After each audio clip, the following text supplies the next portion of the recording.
which is what we want. In 5 months, think about this.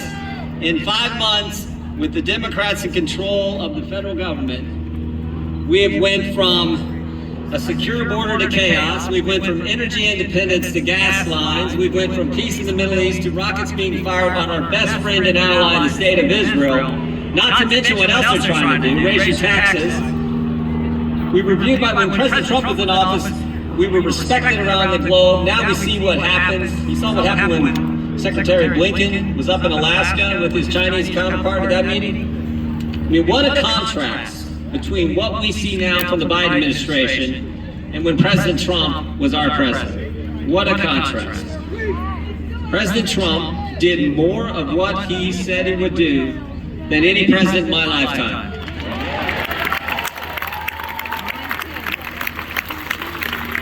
I tell folks all the time, we make this job way too complicated. What'd you tell the voters you were gonna do? Go do that. If they elect you, they put confidence in you, send you to go to Congress, whatever office you're running for, do what you said you would do. President Trump did it. And that's why we so appreciate him. He said he would cut taxes, he did. He said he'd reduce regulations, he did. He said he'd have the greatest economy in history, we did. Lowest unemployment, wages up for everyone. Said he put conservatives on the court and did. Gorsuch, Kavanaugh, Coney Barrett. Unbelievable. Everything he said, told us he would do, he did it. Right? Get out of the Iran deal, we did. Said he'd put the embassy in Jerusalem, he did. Said he'd bring hostages home from North Korea, he did. And on it goes. What a contrast. And that's why you're all here. That's why you're all here, because you want him to run again in 2024. So do I.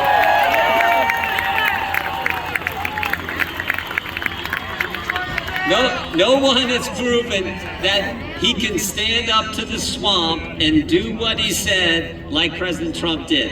Unbelievable.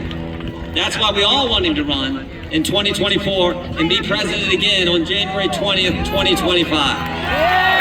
So thank you.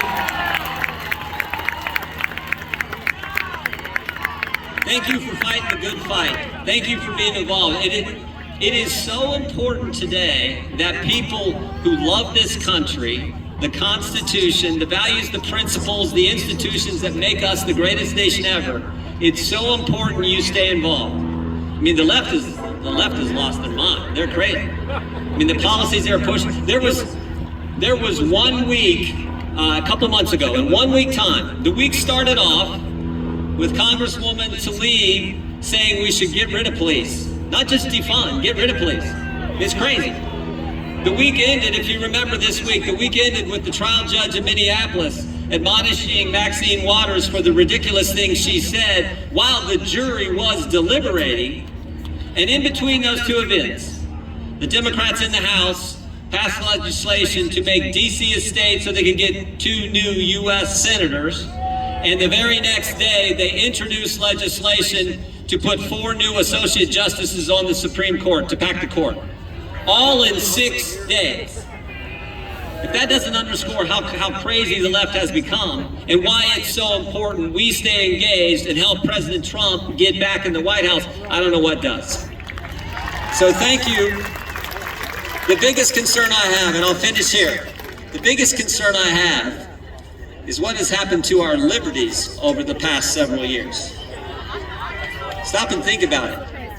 Every single right we enjoy as Americans under the First Amendment has been assaulted. Every single one. You got 5 liberties under the First Amendment. Your right to practice your faith, your right to assemble, your right to petition the government, freedom of the press, freedom of speech. Every single one's been attacked. There are still places in the country today where a full congregation can't meet on Sunday morning. Your right to assemble. I gave a speech 6 weeks ago to the New Mexico Republican Party in Amarillo, Texas, because they had to go to Texas to get freedom to assemble. In their own state, they weren't allowed to meet. That should never happen in this great country. Your right to petition your government, so am I. That's why we got to keep fighting. Your right to petition your government. Tonight, as we sit here and talk, You can't go to your capital to petition your member of Congress to redress your grievances because Nancy Pelosi won't let you in. And freedom of the press, you know.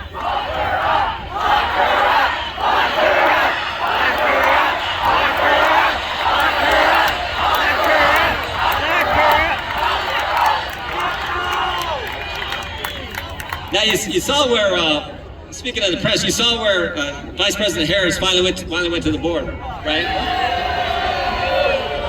That's because President Trump's going there next week. Of course, she had to go.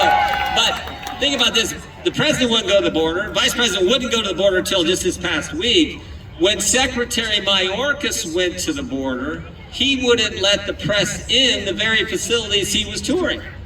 Think about that. You would think the folks back here would be all fired up about that. Supposed to be. And then finally, freedom of speech. And I tell folks all the time, this is the most important right we enjoy as Americans. Can you really practice your faith? Do you really have freedom of religion if you can't speak?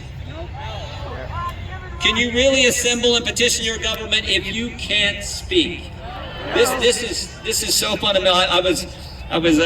If it wasn't so serious, it'd be humorous, but you remember a few months ago, Governor DeSantis put together a roundtable with some doctors talking about the virus and the issue there, and one of the doctors was Dr. Bhattacharya from Stanford. And of course, he put the roundtable, they filmed it, they put it on YouTube, and YouTube took it down. And I'm like, took it down? It's like a doctor. He's a doctor at Stanford, for goodness sake. I told one group, I said, Stanford, I said, it's not the Big Ten, but it's pretty good, right? I mean, come on. So the attacks on speech are the scariest of all. So again, thank you for being in the fight. I learned a long time ago, good things don't just happen. If you want to accomplish anything that matters, anything of significance, anything of lasting value, it takes work, it takes effort, it takes a willingness to get in the fight and assume the risk associated with trying to do something worthwhile. It's tough. You're going to get attacked if you stand up for the values that I think make our country special. So thank you for doing it. And never forget this, and I'll finish with this story. I've said that a couple times, but I mean it this time. This happened to my wife and I, Polly and I, a few years ago. We lived near Urbana. We have some good friends in the Dayton area, and they invited us to come down to dinner. It's summertime of year, and they said we're gonna go to dinner. We said sure, we're free. We can do that. They said, but before we go to dinner, we're gonna tour the Wright brothers' home. And we said, great. We like history and learning about buildings and these amazing individuals, these amazing Americans, amazing Ohioans. So we said sure. So we go down and you pay the lady at the door with the Historical Society, and they take you on a tour of this home where these two amazing Americans lived and grew up and did their things. And you learn all kinds of neat things about these guys. You know, the bicycle shop, the things they built, the things they tinkered with and did. It was a great tour. But on the last room, it's one of the brothers' bedrooms. One of the brothers, they tell you a few more things about this particular Wright brother. And then they finish by showing you two pictures. First picture they hold up, that first flight, 1903, Kitty Hawk, North Carolina, in this thing they called a plane. And you look at it and your first thought is, wow, how'd that thing ever get off the ground, you know? And the truth is it barely did. Flew like 120 feet, got about 6-8 feet off the ground. And they show you that picture and you're like, well, you know, I remember that when they teach you that in school, 7th, 8th grade, whenever you learn. And I thought, oh, that's kind of neat.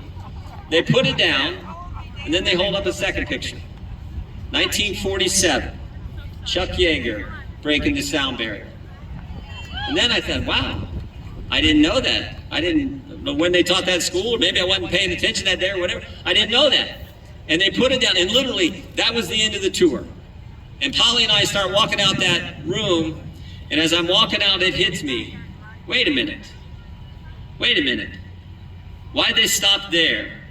I represent Wapakoneta, Ohio, hometown of Neil Armstrong. Think about it. 22 years later, after Chuck Yeager breaks the sound barrier, Neil Armstrong steps on the moon. In 66 years, we went from 2 guys flying 100 feet in this thing they call a plane to a man stepping on the moon. And in between, another American breaks the sound barrier and another Ohioan orbits the Earth. All in one lifetime. Don't ever let the left or anyone tell you this is not the greatest nation in history, and it is worth fighting for every single day. God bless you. God bless President Trump. Thank you very much.